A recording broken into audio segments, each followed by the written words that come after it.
Para saudara dan saudari yang Tuhan cintai, selamat pagi dan selamat bertemu lagi dalam renungan harian dari Paroki Santo Fransiskus Assisi Apio, edisi hari Senin, tanggal 22 April dalam masa Paskah yang keempat. Mengawali hari yang baru ini, kita hendak mendengar dan merenungkan sabda Tuhan. Marilah sebelum kita mendengar dan merenungkan sabda Tuhan, kita berdoa. Dalam nama Bapa dan Putra dan Roh Kudus. Amin.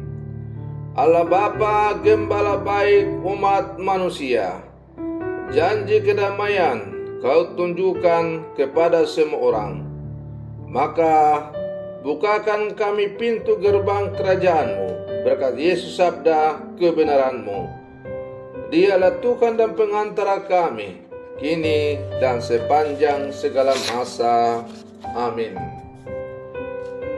Para saudara dan saudari yang Tuhan cintai, sabda Tuhan yang hendak kita dengar dan kita renungkan untuk mengawali hari yang baru ini diambil dari Injil Yohanes pasal 10 ayat 1 sampai 10. Tuhan bersamamu. Inilah Injil suci menurut Yohanes. Sekali peristiwa, Yesus berkata kepada orang-orang Farisi, Aku berkata kepadamu, sesungguhnya siapa yang masuk ke dalam kandang domba tanpa melalui pintu, tetapi dengan memanjat tembok, ia adalah seorang pencuri dan seorang perampok. Tetapi siapa yang masuk melalui pintu, ialah gembala domba. Untuk dia, penjaga membuka pintu, dan domba-domba mendengarkan suaranya. Ia memanggil dombanya masing-masing menurut namanya dan menuntunnya keluar. Jika semua dombanya telah dibawanya keluar, ia berjalan di depan mereka, dan domba-dombanya itu mengikuti dia, karena mereka mengenal suaranya. Tetapi seorang asing pasti tidak mereka ikuti, malah mereka lari daripadanya, karena suara orang-orang asing tidak mereka kenal. Itulah ia dikatakan Yesus dalam perumpamaan kepada mereka. Tetapi mereka tidak mengerti apa maksudnya ia berkata demikian kepada mereka. Maka kata Yesus sekali lagi, Aku berkata kepadamu, sesungguhnya Akulah pintu kepada domba-domba itu. Semua orang yang datang sebelum Aku adalah pencuri dan perampok, dan domba-domba itu tidak mendengarkan mereka. Akulah pintu, barang siapa masuk melalui Aku, ia akan selamat. Ia akan masuk dan keluar dan menemukan padang rumput. Pencuri datang hanya untuk mencuri, membunuh, dan membinasakan. Aku datang supaya mereka mempunyai hidup dan mempunyainya dalam segala kelimpahan. Demikianlah sabda Tuhan. Para saudara dan saudari yang Tuhan cintai, dalam menjalani kehidupan bersama di dunia ini, salah satu hal yang paling meresahkan di masyarakat kita adalah keberadaan preman-preman atau anak-anak yang suka mabuk di jalan-jalan dan palang-palang. Mereka cenderung memanfaatkan ketakutan kita dan mengambil keuntungan dengan memeras orang yang lemah. Bahkan seringkali orang-orang tertentu selalu menjadi sasaran premanisme, seolah-olah hal itu sudah menjadi kebiasaan. Di zaman Yesus, tampaknya ada juga oknum-oknum yang berkedok gembala, padahal ingin memanfaatkan para pengikutnya untuk kepentingan pribadinya. Maka dalam bacaan Injil yang baru saja kita dengar tadi, kita mendengar bahwa Yesus menyebut mereka pencuri dan perampok. Sebutan yang menjadi teguran.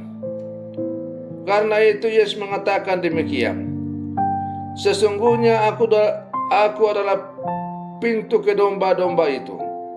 Barang siapa masuk melalui aku, ia akan selamat, dan ia akan masuk dan keluar dan menemukan padang rumput yang hijau.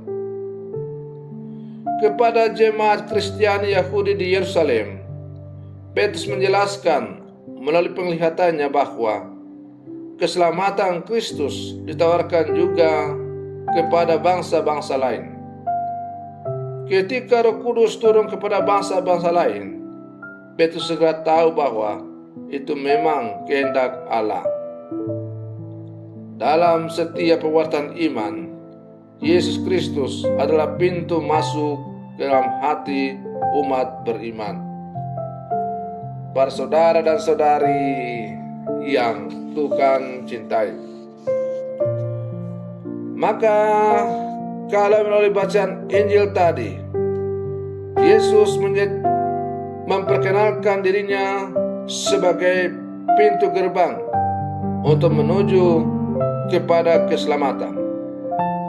Maka ia menjanjikan bahwa yang masuk melalui dirinya akan diselamatkan dan menemukan padang rumput, yakni jaminan kehidupan kekal. Keselamatan dan kehidupan yang ditawarkan oleh Yesus ini amat luar biasa. Ia mengatakan, "Aku datang supaya mereka mempunyai hidup dan mempunyainya dengan berlimpah-limpah." Yesus ingin agar kita bukan hanya sekedar mempunyai hidup, melainkan mempunyainya dengan berlimpah-limpah. Maka tidak mengherankan bahwa Yesus sungguh memberikan dirinya secara total.